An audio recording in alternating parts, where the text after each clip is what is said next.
तो नमस्कार। आज हम लोग देखेंगे यूनिट 5 का विद्युत चुंबक तरंग। चैप्टर का नाम है, ठीक है, इलेक्ट्रोमैग्नेटिक वेव्स। तो देखते हैं इलेक्ट्रोमैग्नेटिक वेव्स को कहते हैं the waves which are produced by accelerating और oscillating charge is called electromagnetic waves. The electromagnetic waves are made of photons. There are mainly 7 electromagnetic waves: radio waves, microwaves, infrared rays, visible rays, ultraviolet rays, X rays, gamma rays। ठीक है। विद्युत चुंबक तरंगें क्या होती है? वे तरंगें जो त्वरित तथा दोलित्र आवेशों द्वारा उत्पन्न होती है उसे विद्युत चुंबक तरंगें कहते हैं। विद्युत चुंबक तरंगें फोटोन की बनी होती है।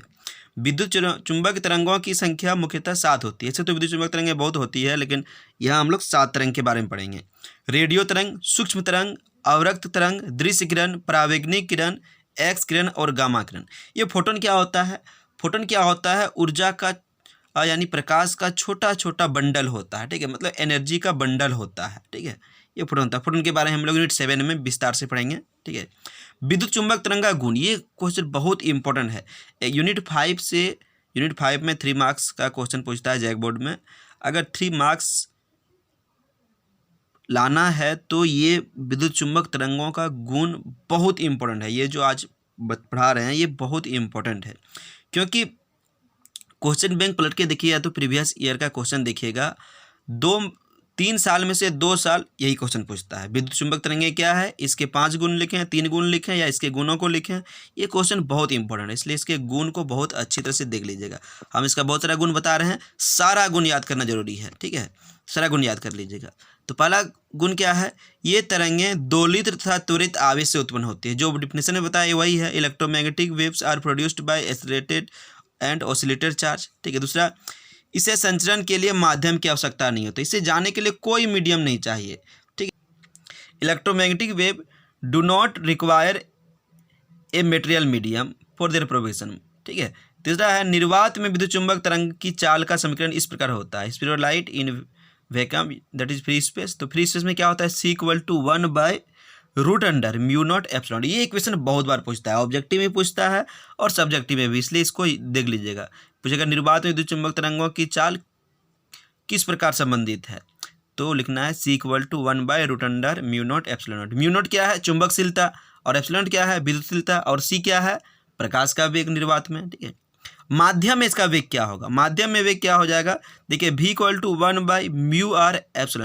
μr क्या हो जाएगा? सापेक्षिक चुंबकशीलता, और एप्सिलॉन सापेक्षिक विद्युतशीलता। ठीक है।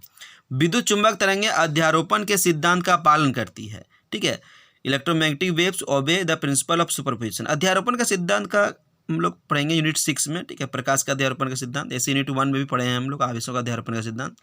विद्युत चुंबक तरंगों में ऊर्जा होती है, मतलब electromagnetic waves can carry energy. ठीक है, मतलब इसमें एनर्जी होता है, मतलब ये एनर्जी के थ्रू से विद्युत चुंबक तरंगें कुछ कर सकती है।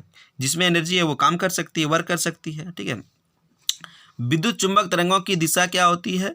E×B, मतलब इलेक्ट्रिक फील्ड और मैग्नेटिक फील्ड के क्रॉस में होता है। ठीक है। अब देखते हैं विद्युत चुंबक तरंग का रियल डायरेक्शन क्या होता है। विद्युत चुंबक तरंगों की दिशा क्या होती है? विद्युत चुंबक क्षेत्र में लंबवत होती है। विद्युत चुंबक क्षेत्र में अगर इसका दिशा देखेंगे तो ये क्या हो जाएगा? लंबवत होगा, परपेंडिकुलर होगा। ठीक है। The direction of electromagnetic wave in electric and magnetic field are perpendicular. ठीक है। तो ये क्या होता है? परपेंडिकुलर होता है। विद्युत चुंबक तरंगें विद्युत क्षेत्र सदिश E0 तथा चुंबक क्षेत्र सदिश B0 से इस प्रकार संबंधित है। Electromagnetic waves in electric field vector and magnetic field vector are related as. तो इलेक्ट्रिक फील्ड वेक्टर और मैग्नेटिक फील्ड वेक्टर से ये कैसे रिलेटेड है, ये क्वेश्चन भी पूछता है बहुत बार। ठीक है। तो C = क्या होता है? E0/B0। E0 क्या है? इलेक्ट्रिक फील्ड वेक्टर को शो करता है, और B0 मैग्नेटिक फील्ड वेक्टर को शो करता है, और C क्या है?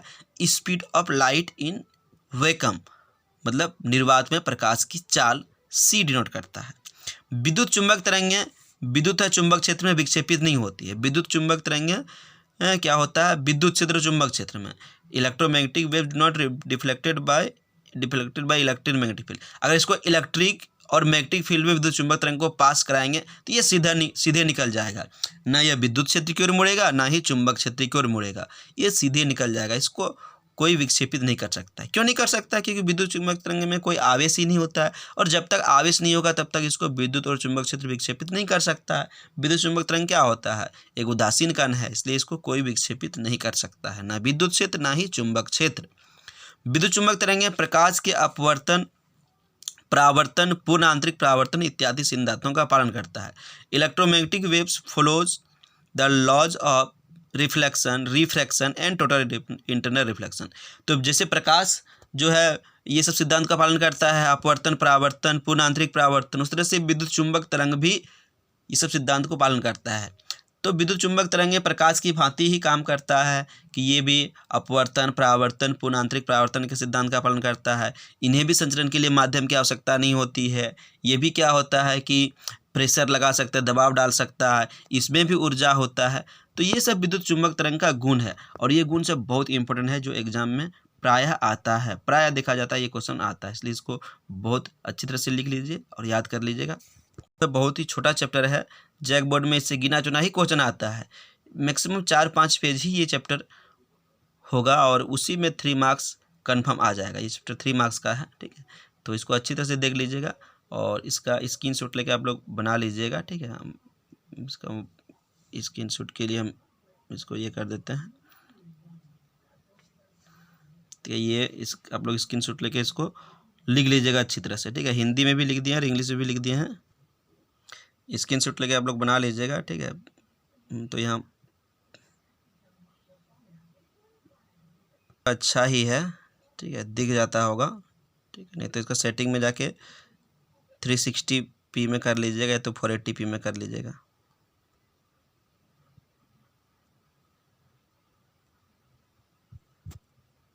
ठीक है, वीडियो को लाइक कीजिए, चैनल को सब्सक्राइब कीजिए, और कम से कम शेयर भी कीजिए। कमेंट भी जरूर कीजिएगा, वीडियो में अगर कोई किसी को प्रॉब्लम है तो ज़रूर कीजिएगा कमेंट, ठीक है। कैसा लगा वीडियो, ठीक है।